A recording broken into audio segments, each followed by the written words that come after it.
एवढ्या रात्री आम्ही का बाहेर पडलो ते सांगते. विजेचा पोल पडला हे आम्हाला कळलंच होतं आणि रात्रीचे 11:30 वाजले तरी लाईट काही आली नव्हती आणि जराही वारा येत नव्हता आणि गरम तर एवढं होत होतं ना, की मला अगदी ना सडनली गुदमरल्यासारखं व्हायला लागलं.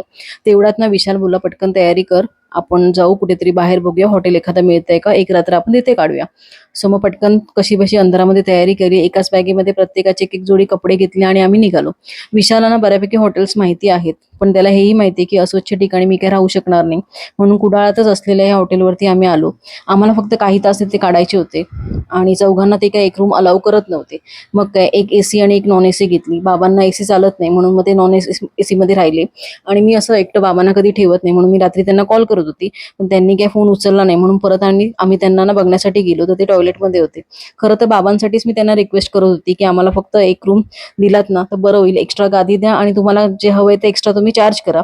पण ते काही ऐकले नाहीत. उद्या तुम्हाला पूर्ण रूमची टूर सुद्धा देणार आहे. सो व्लॉग नक्की बघा.